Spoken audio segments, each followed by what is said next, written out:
Je ne sais pas si vous avez vu cette actualité-là, mais le défenseur central de l'Olympique de Marseille, capitaine de l'équipe de la RDC, Chancel Mbemba, accuse le sélectionneur marocain Walid Regragui de racisme. C'est une actualité qui fait rage en ce moment sur Internet parce que suite au match opposant la République démocratique du Congo au Maroc à la CAN, ces deux équipes se sont séparées sur un score de 1 partout. À la fin du match, les images sont claires, elles circulent sur Internet. On voit le défenseur congolais sur ses genoux en train de prier et le sélectionneur marocain qui arrive vers lui, qui essaye de le tirer du sol pour qu'il se lève. Une fois qu'il l'a tiré, on voit Chancel Mbemba lui faire une accolade amicale et on voit Regragui, c'est ce qu'on peut discerner sur ses lèvres, lui dire « regarde-moi dans les yeux, regarde-moi dans les yeux ». Et à ce moment-là, on voit Chancel Mbemba reculer, toucher sa main en donnant le sentiment qu'il avait entendu quelque chose que nous, on n'a pas entendu, ou du moins qu'on ne perçoit pas sur les lèvres du sélectionneur marocain, et qui était de nature raciste. Voilà ce qui se passe au stade. À ce moment-là, il y a des échauffourées entre les deux équipes. Ça va très loin, on a l'impression même qu'ils vont se battre. Chancel Mbemba donc et ses coéquipiers retournent dans le vestiaire. Et là, quand il est dans le vestiaire, on voit un joueur marocain débarquer à toute vitesse, comme s'il voulait venir donner un coup de poing à Chancel Mbemba dans le dos. Parce que je me demande si on met ce joueur marocain face à Chancel Mbemba, je ne sais pas s'il pense qu'il peut résister 10 secondes. Il vient galopant pour venir donner un coup de poing dans le dos à Chancel Mbemba et il est retenu par le gardien de l'équipe du Maroc. Bon, j'attends bien évidemment la commission de discipline de la CAF. J'espère qu'elle va sévèrement sanctionner ce genre d'attitude.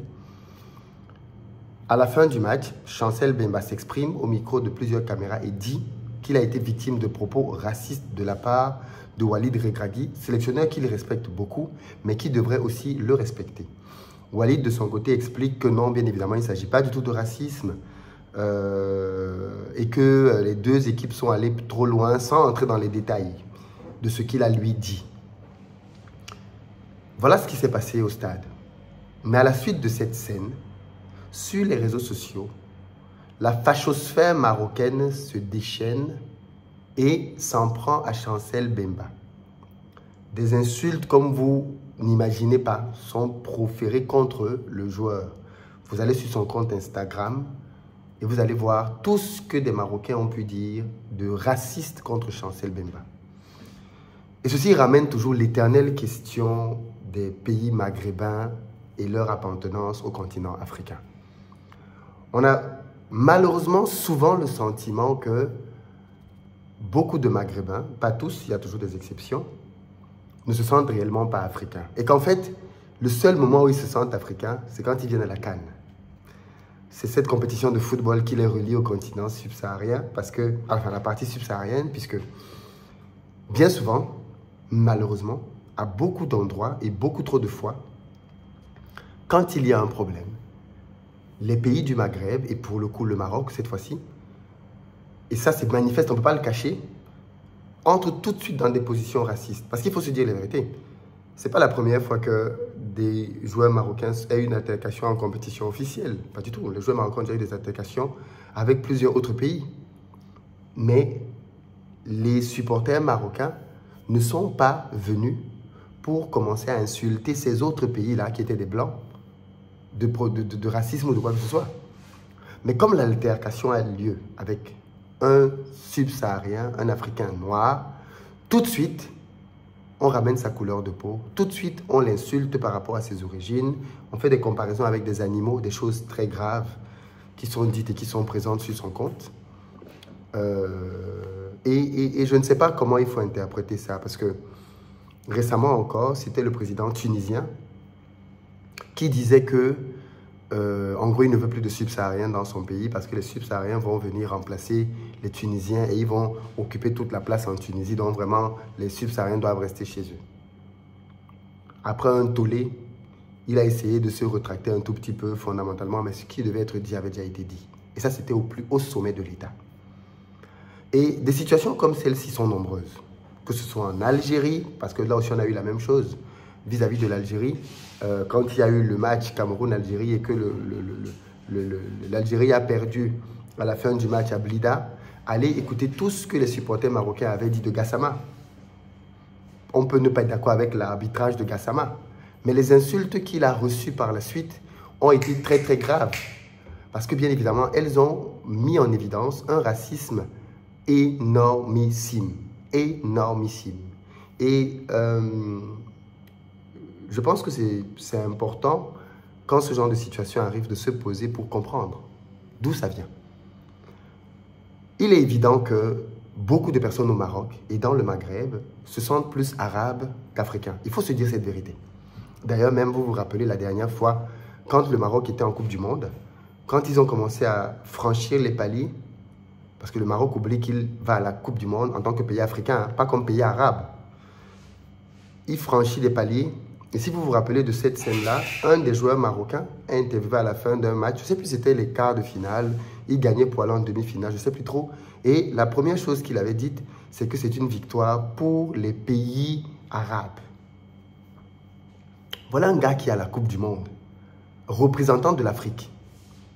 Le jour que son pays gagne pour aller en demi-finale, il vient devant les caméras et il dit que c'est une victoire pour le monde arabe.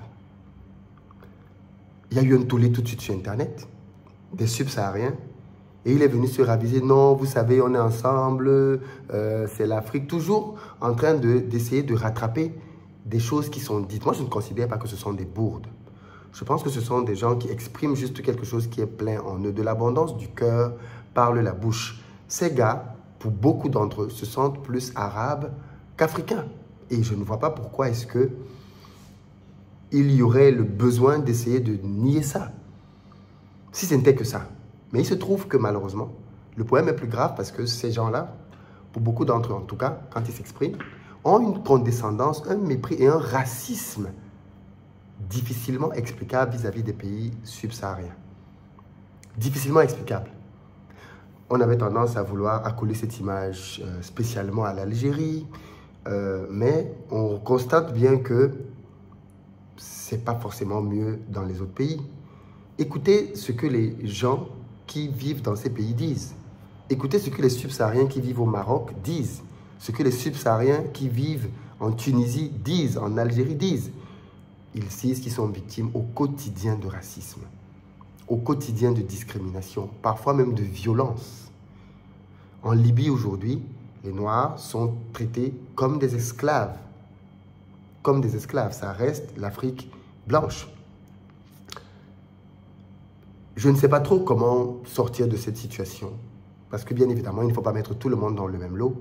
Il y a bien évidemment beaucoup de Marocains qui ne se reconnaissent pas dans ces propos, beaucoup d'Algériens qui ne se reconnaissent pas dans des situations comme celle-là, ou même beaucoup de Tunisiens qui ne se reconnaissent pas dans ces situations. Mais il ne faut pas qu'on ait la naïveté de penser que c'est un épiphénomène, ou alors que dans ces pays-là, ce problème-là couve, mais il n'a jamais été réellement traité. Roger Milla avait fait une sortie lors de la précédente CAN dans laquelle il disait que les pays du Maghreb, de toutes les façons, eux, c'est quand il y a le foot qu'ils se reconnaissent africains. On lui a sorti, mais non, Roger Milla ne peut pas dire ce genre de choses. Et il s'était rébiffé. Mais comment expliquez-vous que parce qu'un défenseur qui manifestement a été victime de la part du sélectionneur algérien, même si ce n'est pas de propos racisme, quand le sélectionneur algérien lui dit « Regarde-moi dans les yeux quand je te parle », mais tu te prends pour qui, Walid? T'es son père? À quel moment tu exiges d'un joueur qui te regarde dans les yeux? Le gars il vient de te faire une accolade, tu lui dis « Regarde-moi dans les yeux quand je te parle », mais attends, c'est déjà à la limite du manque de respect. On n'est pas dans la cité, il n'a pas 15 ans, c'était peut-être pas son éducateur. Rien que pour ça, à la limite, il fallait faire profil bas et s'excuser. Mais la réaction a été inverse. Insulte, racisme. Et c'est allé très, très loin. J'espère vraiment que la CAF va saisir et va frapper très fort. Parce que autant le racisme est souvent toléré dans certains stades. Mike Maignan a été victime ce week-end de racisme en Italie. Là-bas, on dirait que c'est devenu banalisé. Autant j'espère que la CAF va frapper avec la dernière énergie les débordements que l'on a pu observer dans ce match. Dites-moi ce que vous en pensez, mais pour moi, c'est juste insupportable. Insupportable. Et on reviendra là-dessus.